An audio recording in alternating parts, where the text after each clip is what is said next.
Gái Nhật đó, để ta mì sa đàn thế. Mình cũng chưa nghe đến món này bao giờ. Đây là bánh chưng cuộn nha. Anh cắt miếng của anh sao? Ôi, đỉnh. Đấy, hôm nay phải làm hơi nhiều món, tự dưng rẻ ra món bún thang. Có vẻ hơi ít trứng mọi người ạ. Bình thường ấy là toàn người khác làm cho em ăn thôi. Thì em đi ăn ở ngoài chẳng người khác chẳng làm cho em. Không, bát này xứng đáng bán ở ngoài hàng luôn. Năm nay tôi sẽ làm gì cho người sinh ra tôi? Năm nay tôi sẽ làm gì cho người yêu thương mình? Và năm nay tôi sẽ làm gì cho những mối quen thân tình? Thì chào các bạn. Mình sẽ bỏ khẩu trang này ra để cho mọi người biết mặt mình á. Đó. Thì như mọi người đã biết thì mình đã từng xuất hiện trong những cái vlog trước đây của Ninh. Thì hôm qua thì Ninh có gọi mình bảo anh Đăng ơi, em đang cần dọn cái tủ lạnh ở nhà mà Tết nhiều đồ quá. Thế là mình bảo ok, bởi vì là mình cũng hay nấu ăn và đi tập và đi làm, thì gần như đấy là ba cái nhiệm vụ hàng ngày của mình rồi. Thế nên là không biết là hôm nay có thể giúp được Ninh dọn tủ lạnh như thế nào. Mình có mang theo một ít đồ để sang hỗ trợ cho Ninh, bởi vì ngày trước mình nhớ mình sang nhà Ninh là nhà Ninh không có nhiều đồ để nấu ăn cho lắm.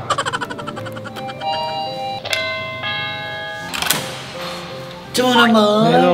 Hello, xin chào các bạn. hello, dưa hấu. Ai kia? Chúc mừng năm mới.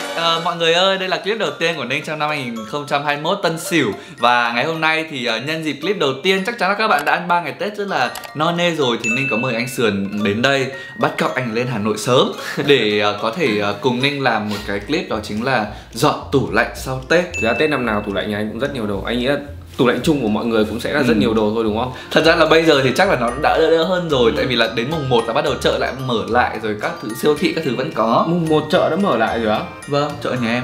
Chợ nhà Ninh mở sớm nhỉ? Vâng, chiều mùng 1 là đã bắt đầu ấy rồi. Với cả nhưng mà thật ra là năm nay thì cũng dịch bệnh ấy, cũng chẳng đi đâu được, cũng khách khứa không đến nên cũng không sắm nhiều. Nhưng nhà em vẫn còn rất là nhiều đồ, nên là mấy ngày hôm vừa rồi em ở nhà thôi, anh có đi đâu không đấy? Đeo khẩu trang đấy. Có đi lại. Thực ra là Tết thì hầu hết là mọi người sẽ ở nhà thôi. Năm nay thì mọi người sẽ đón Tết một cách nó khác hơn mọi năm. Đấy là có lẽ là mọi người sẽ hạn chế đi ra ngoài hơn, chủ yếu ở trong nhà sum vầy với nhau thôi. Đó nên là thôi ngày hôm nay thôi, hai con người cẩn thận bó cẩn với nhau thì mình quyết định là sẽ mời anh đến đây để dọn tủ. Đây là tủ lạnh nhà em. Anh xem có những cái gì. Anh thấy có là bánh chưng, dưa hành này, có cả bia này, rồi là có cả dưa hấu này, có trứng gà này. Em nghĩ thật ra là có một con gà em đã mới lấy sẵn rồi. Có cái bánh chưng này cần phải xử lý này. Gà, bánh chưng cần này, vẫn còn pate em mua mà chưa ăn hết. Xong rồi hành, dưa hành ấy. Nhiều dưa hấu, món dưa hấu. Anh đang cầm cái gì đấy?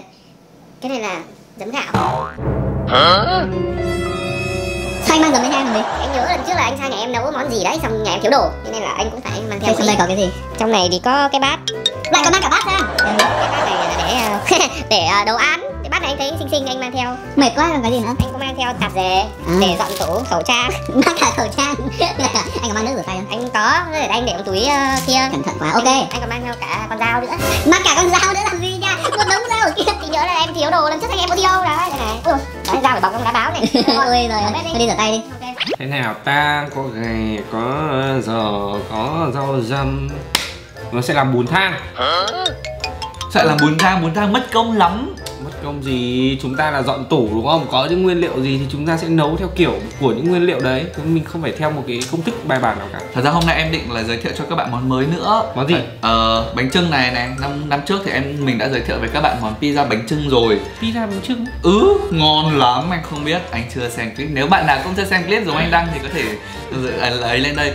Giới thiệu với mọi người nhá. Đây là anh Đăng. Hình như là lúc nãy anh bảo là anh quên giới thiệu tên ở ngoài cửa anh sao ấy, đúng không? Hình như anh quên mất. Lưu Hồng Đăng, Instagram là anh Sườn. Đó, thôi quay trở lại. Đây, bánh chưng này, hôm nay Ninh sẽ giới thiệu cho các bạn món sushi bánh chưng. Anh cũng chưa nghe đến món này bao giờ. Ok.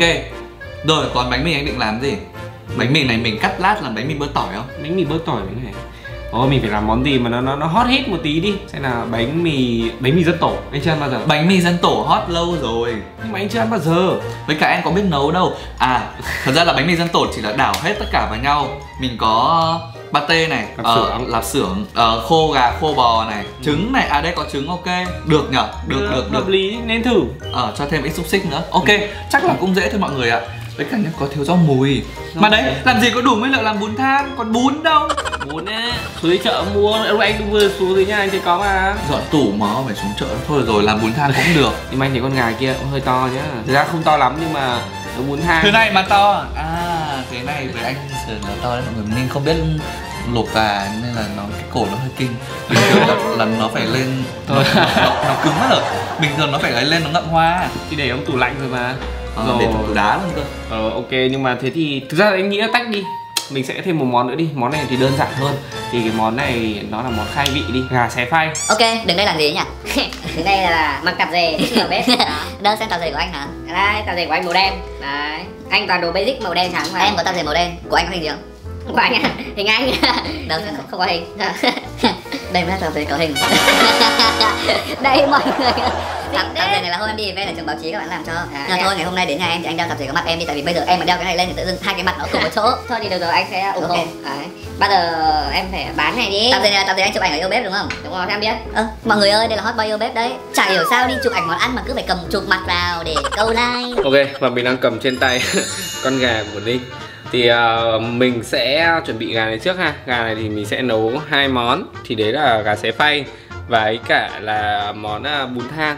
Và bên mình sẽ tách đôi nó ra, chén nửa nó ra và mình sẽ sơ chế sẵn ra. Tung tung tung tung tung tung tung. Ui, vỡ đĩa nhà tôi. Anh thấy con dao em sắc không? Có sắc. Bởi vì có dùng mấy đâu mà chả sắc. Cái nào là mới mua hả?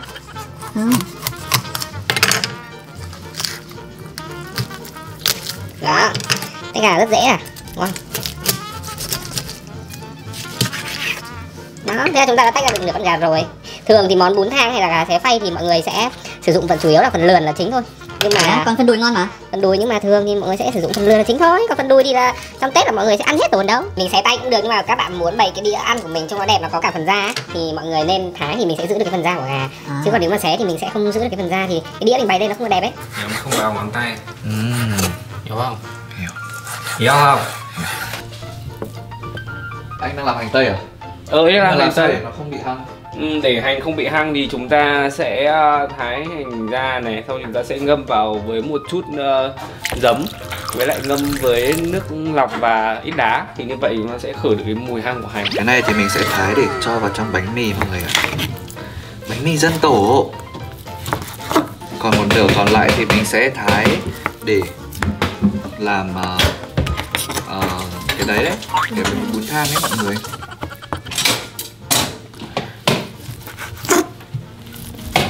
Bây giờ thì mình sẽ chuẩn bị nguyên liệu để có thể làm món bánh mì dân tổ trong lúc anh ấy vẫn đang chế nước dùng. Cái lạp xưởng này thì mình sẽ thái nhỏ. Tại vì tí nữa chỉ cần đảo vào một chút với cả trứng thôi thì nó sẽ chín rồi mọi người ạ. Bình thường trong nhà anh thì ai sẽ là người nấu chính? Bình thường trong nhà anh ở Hà Nội một mình được khoảng 1 năm rồi. 10 năm rồi. Đó thì anh nấu chính thôi, còn con mèo nhà anh thì sẽ là ăn. Ui, anh nuôi mèo à? Anh nuôi mèo mà. Con tên là gì? Wendy chơi với cả watermelon. Đây là nguyên liệu của mình để làm cho món bánh mì dân tổ. Mình có chuẩn bị rất là nguyên liệu toàn là ngon thôi. Và mình có cho cả khô bò, khô gà của Mixi Food vào nữa. Hy vọng là nó sẽ ngon. Còn cái pate này tí nữa mình sẽ cho trộn thẳng vào trong cái chảo trứng đấy. Đây sẽ là cái bánh chưng mà mình sẽ làm món sushi bánh chưng. Và vì cái bánh này mình đã để trong tủ lạnh rất là lâu rồi, xuyên mùa Tết rồi, nên là bây giờ mình sẽ phải đem nó giã đông để mềm để mình sẽ còn cán mỏng nó. Đấy, hôm nay phải làm hơi nhiều món, tự dưng để ra món bún thang. Rồi, nồi nước dùng này thì mình sẽ có một ít hành nướng này. Nãy mình nướng đen cả chảo rồi đây này. Đó, nướng đen cái chảo nữa. Thì mình sẽ có một chút đó là hành này, có một chút tôm khô và nấm hương. Thì nấm hương thì mọi người cho vào nước dùng này vừa phải thôi nhá. Nếu mọi người cho nhiều quá thì cái nước dùng món bún thang của mình thì nó sẽ hơi bị đậm, nó sẽ lấn át đi những cái mùi vị khác của món ăn. Đó, mình sẽ chỉ cho một ít thôi. Đó, ok. Mình cho vào cái muôi này thì để cho tránh rơi ra nước dùng của mình ha. Bình thường mọi người hay làm nước dùng của bún thang thì sẽ có xương lợn tôm, mắm tôm. Ta vào nấu nồi nước dùng. Nước dùng thì sẽ có nước xương này và nước xương gà. Thì gà thì bình thường luộc gà ngày Tết thì mình cũng còn dư nước, sau đấy mọi người sẽ kết hợp với cả nước xương nữa. Nhưng mà nhà Ninh hôm nay sang thì không có xương, thế nên là thôi mình sẽ chỉ dùng nguyên nước gà thôi. Đó. Còn xương của em nó quá là mất công. Đó, còn bình thường mọi người nếu thể dùng xương để ninh thì mọi người nên dùng xương bay. Đó, mình sẽ rửa sạch đi rồi mình ninh. Sau đấy thì mình sẽ trộn hai cái nước này với nhau. Thơm mùi tôm, một chút mùi nấm, perfect. Để tráng được cái lớp trứng mà nó mỏng hay làm cho các món cuốn hay là bún thang thì mình sẽ phải tráng qua cái này để mình lọc qua những cái lòng trắng của nó bị cô đặc ha.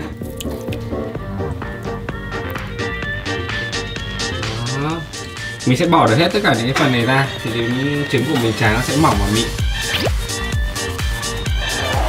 Mình lau dầu này đều chảo, tí nữa mình rán thì nó sẽ đỡ bị chóc ha. Thế á? Bí quyết à? Bí quyết gì? Hay làm tay quen thôi.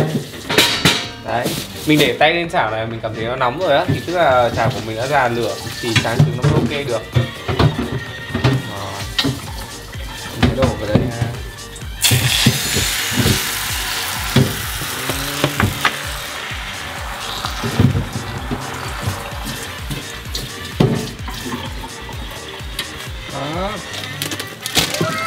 Ui, oh my god, unbelievable. Ui, Đỉnh. Anh Đăng ạ, quả trứng này quá mỏng luôn. Lật lại. không có phải lật lại. Cho ra luôn á. Đói quá. Em nghĩ là em sẽ để lại cho anh xử nốt cái đấy, em phải đi làm bánh chưng. Mọi người ạ, để chuẩn bị nguyên liệu cho cái món bánh chưng sushi này thì thật ra ý tưởng của nó cũng khá là đơn giản thôi, tại vì các bạn có thể cán mỏng cái bánh chưng ra xong rồi cho nhân vào như kiểu các bạn cuốn gimbap ấy. Đó, thì coi như cái lớp cơm thì nó sẽ là cái phần bánh chưng. Còn lại nguyên liệu ngày hôm nay thì mình sẽ cho vào, tại vì tủ lạnh nhà mình thì cũng có sẵn kiểu lạp xưởng này, xong rồi cho cả kim chi, trong tủ lạnh mình có kim chi, các bạn ăn bánh chưng với kim chi bao giờ chưa? Xong rồi xúc xích này, nói chung là có cái gì cho hết vào mọi người ạ. Sau đó thì mình sẽ cuộn vào và rán nó lên. Bóc bánh chưng. Ủa ông Đăng ông đi đâu rồi ta? Chắc đi vệ sinh. Sẵn sàng cho một bữa tiệc liên hoan tân niên thật là ngon này. Ôi lâu lắm các bạn đến chơi nhà cả cái dịp Tết vừa rồi ấy mọi người. Cán đâu anh Đăng? Ui, kiểu muốn thôi. Cảm ơn nhá. Anh có muốn ra cán hộ không? Em sợ cán cái này hơi khó. Ui rồi ôi. Đây là cách cắt bánh chưng là không cần phải dùng dây. Đó là cán thẳng một bát ở dưới. Ôi thôi xong. Như thế này xong như thế nào? Ta-da! Boom! Boom! Đây chính là cái bánh mà mình vừa bóc. Mọi người thấy cái bánh nó xanh không? Kiểu bánh này nó mới làm gần Tết thôi ấy. Nên là để nó không bị lâu như cái bánh kia. Rồi, bây giờ thì với cái bánh mềm này mình sẽ cán mỏng nó ra. Anh có muốn chứng kiến lại màn cán bánh chưng của em lại không? Thế thì chứng kiến khi nó hoàn thiện. Ta-da! Vậy là mình đã có một cái thành quả như thế này. Đúng là cái bánh mới mọi người thì nó sẽ dễ làm hơn, đẹp không? Nhưng mà với một cái bánh to này thì mình không thể nào mà mình gọi là chế biến được, nên là mình sẽ cắt đôi cái bánh này ra. Đây, mình đã cắt đôi ra rồi. Ông Đăng lại có việc. Tất cả những cái nguyên liệu mà các bạn cho vào đây cuốn ý, thì các bạn hoàn toàn có thể tự chọn. Còn Ninh ngày hôm nay sẽ cho lạp xưởng, giò, phô mai với cả kim chi. Trời ơi, ngập ngụa chưa? Mọi người đã bao giờ ăn pizza với kim chi chưa? À nhầm, bánh chưng với kim chi chưa? Ninh sẽ cho vào đây lạp xưởng. Sợi. Như kiểu các bạn cuốn gimbap thôi, đơn giản. Mình sẽ cho vào đây giò bò. Ngon quá. Và cheese. Thôi, cho một thanh thôi. Ninh ăn gì Ninh? Giò bò ạ, ngon quá anh ạ. Các bạn có biết tại sao Ninh lại bọc cái ni lông vào không? Mặc dù là lần đầu Ninh làm, nhưng mà Ninh vẫn tính là mình phải cuốn cái giấy bóng thì nó mới dễ, chứ bởi vì đây là đồ nếp ý. Nên là mình cũng không có thể kiểm soát được. Cắt được cái ni lông ra rồi, bây giờ mình sẽ chỉ cuốn cái bánh chưng theo cái ni lông thôi mọi người. Ta-da! Đây chính là chiếc bánh chưng pizza, bánh chưng sushi của mình. Các bạn bây giờ thì có thể cho vào trong tủ lạnh để cho nó cứng cái form của nó lại. Sau đấy thì các bạn cho vào rán, hoặc các bạn có thể ăn luôn. Tuy nhiên thì Ninh sẽ nghĩ là Ninh cho vào tủ lạnh một chút cho nó cứng trong lúc mà anh ấy chế biến những món khác. Và tí nữa mình chỉ cần bỏ ra để rán thôi. Bây giờ thì mình sẽ chuyển sang làm món bánh mì dân tổ. Với cái này thì mình sẽ đập 3 quả trứng vào. Và đây, bật bếp. Sau đấy thì mình sẽ cho một chút dầu ăn vào mọi người ạ. Cái bơ này thì mọi người nên sử dụng bơ Tường An, bởi vì cái bơ này mặc dù nó rẻ và cũng là bơ Việt Nam thôi nhưng mà mùi nó rất là thơm. Đó, và khi mà cho vào những cái món này thì cảm giác dù rẻ tiền nhưng nó mới ngon ấy. Chứ mấy cái bơ đắt nó không ngon, thật mà. Sau đấy thì mình sẽ cho vào đây hành khô, hành tây đã được thái lát mỏng như này. Ui, thơm không? Cái này có thêm chút mật ong vào, xong rồi mình cho vào mình nhân bánh mì tịch luôn. Ok, bây giờ thì mình sẽ cho trứng vào này. Và mình sẽ bỏ pate vào luôn mọi người ạ. Để cho nó thành một cái hỗn hợp nó sền sệt. Nhưng mà đừng để lâu quá nha, tại vì nếu mà để lâu quá thì nó sẽ bị khô cái trứng mọi người ạ. Pate này thì mình mua ở Pate Xuân Hòa nha mọi người. Đó, xong rồi cho nó nát ra. Đề phòng cái trứng nó bị ấy quá thì bây giờ mình sẽ cho hết đồ vào này mọi người. Chết rồi, lâu lắm không làm luộc thuộm quá. Có vẻ hơi ít trứng mọi người ạ. Nhìn trên hình thì có vẻ không ngon nhưng mà ở ngoài nó cũng khá là giống với cả cái bánh mì dân tổ rồi ấy mọi người. Mình cho thêm vào đây một chút bơ nữa, lúc nó hơi ít bơ này nó không sệt. Với cả để mà cái trứng này nó không bị khô ấy thì các bạn nhớ là cho liu riu lửa thôi, đừng cho to quá, nó sẽ bị nhanh khô cái trứng. Đó, bây giờ mình sẽ đảo cho nó chín, rồi mình sẽ kẹp vào bánh mì. Thế là sắp xong rồi. Mình có bỏ vào trong tủ lạnh một chút thì bây giờ cái cục của Ninh của nó cũng đã cứng cứng như này rồi. Đấy, thì bây giờ mình sẽ bỏ nguyên cái cục này vào rán. Ui, thực sự cái cục này nó béo lắm. Nhưng mà Ninh nghĩ nó cũng sẽ là một cái cách để các bạn có thể gọi là tiêu đi tất cả những cái đồ ăn ở trong tủ một cách nhanh chóng nhất. Anh đang làm gì trong tủ nhà em đấy? Kem. Kem. Chưa ăn đồ ăn kem. Này, đừng có mà cho con gấu ăn đấy nhá. Đây, bây giờ thì mình sẽ cho cái cục này vào để rán. Đây mọi người ạ, mình sẽ để cái này xong rồi cho nó riu riu để cho nó chín giòn cái mặt ở dưới. Sau đó mình sẽ lộn nó lại, tại vì tất cả này thật ra nó cũng đã chín rồi. Mình chỉ cần làm nóng nó lên thôi, làm cho nó giòn lên thôi. Còn bên này thì mình đang đun lại nồi nước để mình có thể chan vào trong cái bún thang. Ok, trong lúc Trung Anh rán nốt bánh chưng cho mình thì mình sẽ quay nốt anh Sườn làm món gì đấy. Ok, và bây giờ mình sẽ trộn gà xé phay ha. Đây các bạn có thể nhìn thấy là mình có gà này. Cái cánh này Ninh cũng tiện tay bó vào đây thôi chứ nó không phải nằm trong cái món này nha. Đấy, chúng ta có hành đây này, có giá đỗ này, có ít lá chanh này, rau răm này, rau răm tím nó sẽ thơm và hăng hơn nhá. Đó, và có ớt nữa. Ok, rồi, để cho gà vào trước nha. Tưởng thế nào, rơi mất rồi. Mình sẽ trộn thịt gà trước đã, xong ít bột canh nè. Xịn không? Xịn nhờ, hạt tiêu này em xịn đấy, cho anh xin lọ này về nhá. Không được đâu. Lọ này hơi bị đắt đấy. Tiếp mà, rồi nó sẽ đảo trộn lên một ít với nhau chứ đã phải có một cánh nào em nhìn thấy một cánh trong này. Không biết là được chưa nhỉ, được ăn thử không? Thôi ăn thử. Nãy giờ cái con gà không còn một cái gì luôn đấy. Đó, ớt nữa.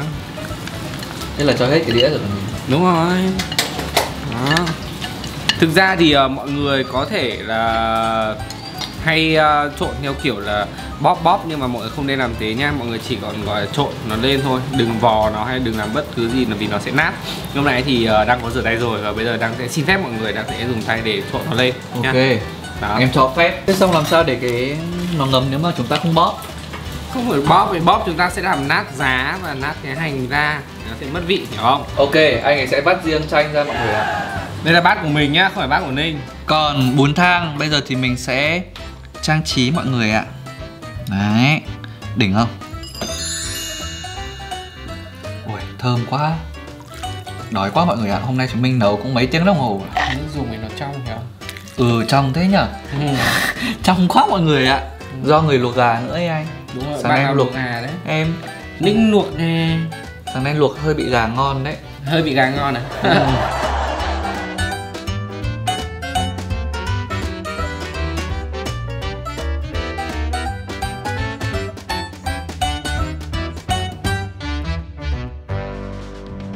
Ta-da! Cuối cùng sau khoảng 3 tiếng đồng hồ hơi lâu, tại vì cũng nhiều món quá, chúng mình đã hoàn thành xong được 4 món ngày hôm nay. Một là món đây là nộm gà. Đây là món cái gì? Đây là gà xé phay, đây là bún thang. Đó. Ôi số sảng quá, em bị tụt đường huyết anh ạ. Đây là món bánh mì dân tổ. Và cuối cùng chúng ta có một món, thật ra đó là bánh chưng cuộn chứ không còn là sushi bánh chưng nữa, nó bị nát quá. Ninh không hiểu là tại vì kỹ thuật của Ninh cuốn nó không được cứng hay là để trong chảo lim dim lửa nhỏ quá. Nhưng mà bây giờ mình thử gì, bún thang trước đi. Ta-da! Bún thang! Nếm thử nước này. Thấy anh đăng anh cái quảng cáo này nước này lắm. Hay cái quảng cáo cái gì đâu. Nước ngọt, thanh. Và công nhận ấy là mình sẽ ngửi thấy mùi gà nhiều. Bình thường em ăn mà em tự mà nhà em nấu chứ không phải em tự nấu thì nó hơi thơm mùi nấm hương hơn. Đúng rồi. Cái này nó thơm mùi gà. Thì cho mình cho một cái lượng nấm hương nó vừa đủ thôi, không cho quá nhiều. Mà quan trọng là nó không bị mỡ, nước ở trong. Ngon quá nhở. Cho đảo lên nhá. Nó đảo đi. Ui, phá vỡ cái bát đẹp đẹp này. Mà trứng tráng rất là mỏng nha. Nhưng phải công nhận con gà này để ngon, mẹ em mua ngon. Mẹ em khéo nhá, con gà khéo thật. Ngon thế. Anh ăn đi. Nhỉ. Mời nhá. Xin mời. Ui, ngon vãi luôn. Bát này xứng đáng bán được ngoài hàng luôn. Bán không thì anh có nên mở cửa hàng không? Không. Anh nói nhiều này khách không thích. Ngon quá. Xin mời mọi người.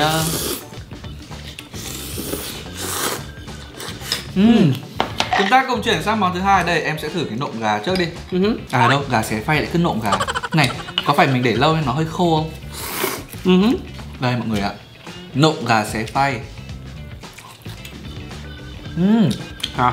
Có thấy cái hành nó bị hăng không? Không. Ăn không? gà nào á? Làm nào á? Anh ngâm với chút giấm với nước đá lại. Đó, thì mọi người có thể khử cái mùi của hành thế. Nếu mà em sẽ thích mặn hơn một xíu. Mặn hơn một xíu đúng không? Mình có cho nước mắm không? Không, hay cho muối. Cho bột canh. Mì chính hạt tiêu. Đó. Cho một chút giấm. Thì bát này của Ninh ăn là không có chanh. Nó hơi chua chua. Chua kiểu thơm thơm ấy. Đúng rồi, có cả lá chanh trong này nữa. Đó. Ngon mọi người, món này ngon. Món này ăn với xôi cũng được. Thực ra cái món này là món giải ngấy ngày Tết, bởi vì mọi người ăn quá nhiều thịt rồi thì cái phần gà xé phay này mọi người thường ăn với lườn gà, nhưng mà ở đây ai cũng thích ăn da gà nên cho hết cả phần đùi vào. Đó, ăn kèm với rau nữa thì nó sẽ giải ngấy cho ngày Tết rất là hợp lý. Mà em mua quá ngon, nó giòn. Tôi thử đến cái món này đi. Bị mềm chưa dán giòn được rồi. Đâu đây. Nhưng mà dán giòn hơn ăn sẽ ngon hơn chứ. Đúng không? Hồi hộp quá. Thật ra là nhìn trong rất đẹp, chỉ là nó bị mềm thôi mọi người ơi. Đây. Uầy. Đó, trong này có sushi, có lạp xưởng. Không có sushi. À nhầm, Kim chi. Kim chi, anh cứ quen mồm. Kim chi, lạp xưởng, giò. Kimochi. Gái Nhật đó, để ta mì sa đàn thế. Ôi. Mọi người ơi, đây là bánh trưng cuộn nha. Rồi đấy, em ăn đấy. Anh cắt miếng của anh sao? Sao? Nó giống cơm cuộn không? Tôi ăn miếng này. Ôi, cả đã rơi. Ui, ngon lắm luôn ấy. Ngon lắm luôn đấy. Nó có kim chi hơi cay cay chua chua. Xong rồi cái lạp xưởng hơi ngọt. Xong rồi có phô mai, nó kết dính lại mọi thứ. Nghe có vẻ hấp dẫn nhỉ? Anh ăn thử em. Đấy, từ từ. Đây, cắt miếng này. Ok, thank you em. Đó. Ui, ngon đỉnh luôn. Hơi xấu một tí nhưng mà ngon lắm mọi người ạ. Món này như là chưa có ai làm hay sao ấy nhỉ? Em không biết. Thật ra là hôm trước bạn trợ lý bạn bảo là anh không thử làm, hình như bạn thấy một cái công thức. À, bạn thấy một cái ảnh ở trên mạng hay sao ấy. Chưa có ai làm hết. Nhưng mà ngon, nó sẽ là một cái trường phái rất khác so với cả cái pizza bánh chưng ấy.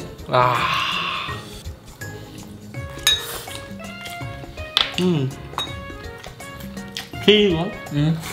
Nó là phô mai thôi mà. Bây giờ Ninh sẽ thử đến một cái món, đó chính là bánh mì dân tổ lần đầu tiên Ninh làm. Cái bánh này thì nó hơi nghe giòn phết mà. Nhưng mà ý là kể ra mình nướng lại ấy, thì nó sẽ ấy hơn. Nhưng mà đói lắm rồi ấy. Bây giờ Ninh sẽ cho vào đây mọi người. Ui, trông hấp dẫn nhỉ. Bình thường ấy là toàn người khác làm cho em ăn thôi. Thì em đi ăn ở ngoài chẳng người khác chẳng làm cho em. Không, đợt Kiên Hoàng cũng làm người này, xong đợt anh Dino cũng làm, nhưng mà em chưa được ăn anh Dino làm. Chưa anh đang làm bao giờ, hôm nay buổi đầu tiên đây. Anh còn chưa được ăn của bất cứ ai, anh cũng chưa đi ăn ở ngoài bao giờ. Thế à? Rồi, xong em sẽ cho vào đây một chút dưa chuột. Rồi, mình sẽ cho vào đây tương ớt nữa. Ta-da! Trông vẻ hấp dẫn nhỉ? Đây mọi người ạ. Hấp dẫn chứ, cái nhân này em nếm thử rồi ngon. Rồi, cắt ra nhá. Cay nhá. Mời mọi người nhá. Xin mời. Thơm nhỉ? Cái này có cả bơ đúng không? Ngon không? Ngon. Ngon nhỉ? Ngon. Lần đầu nên làm luôn đấy. Cái ở ngoài hiệu nó giống như thế này không? Cái lạp xưởng ở ngoài hiệu nó không ngọt như thế này. Với cả cái bánh mì với cả thật ra nhân này ấy, toàn là đồ đắt tiền. Nhưng ăn nó ngon. Đã sang là nên chắc chắn sẽ được ăn đồ ăn ngon. Đó. Chính ra cách mình dọn tủ lạnh bằng cách là mình chế biến mấy món này thì nó sẽ khá là hay đấy, ăn nó khác ấy. Chứ bình thường ngày Tết anh cứ lo là không biết đi ăn mì pate ở đâu ấy, không biết ăn đúng rồi. Nên là dịch riêng này mình tự làm tại nhà cũng được. Là bánh mì bây giờ hoàn toàn các bạn có thể đặt ship. Thế sao không ship luôn bánh mì dân tổ mà lại phải dọn tủ mà. Tủ mà. Clip ngày hôm nay Ninh đã dọn được khá đồ rồi mọi người ạ. Và đa phần tất cả các món đều rất là ngon. Cảm ơn anh Đăng vì ngày hôm nay đã share cho em công thức làm món bún thang này. Và đã cùng em thử hai cái món lần đầu em làm rất là ngon này. Đó, món này cũng rất là ok, cả ăn đỡ ngán. Ok đúng không? Bây giờ chúng mình ăn nhỉ? Ăn thôi. Anh còn muốn nói gì với các bạn nhân dịp Tết nữa không? Nhân dịp từ từ phải để cái này xuống đã. Nhân dịp Tết đến năm mới thì Đăng và Ninh sẽ xin phép được gửi lời chúc mừng năm mới đến toàn thể mọi người. Chúc mọi người năm mới an khang và dồi dào sức khỏe. Và hãy luôn luôn là tích cực trong cuộc sống để chúng ta có thể là vui vẻ làm rất nhiều thứ nha. Hy vọng rằng mọi người sẽ có một năm mới an toàn với Covid và mọi thứ nó sẽ đều phát triển hơn năm trước. Năm nay thì mặc dù là dịch đầu năm nhưng mà cũng hy vọng là một năm mới sẽ rất là suôn sẻ với mọi người. Và cảm ơn tất cả các bạn đã đồng hành cùng Ninh trong những năm vừa qua và cả trong những năm sắp tới. Và hy vọng rằng anh Đăng sẽ trở thành một khách mời yêu thích của kênh để cứ cuối tuần nào sang nhà Ninh để nấu nướng nhỉ? Ok, đồng ý. Nếu mà các bạn muốn thế thì nhớ comment. Nhớ comment nha mọi người. Còn bây giờ xin chào, hẹn gặp lại, bye bye. Chúc mọi người ăn Tết vui vẻ nha. Bye bye.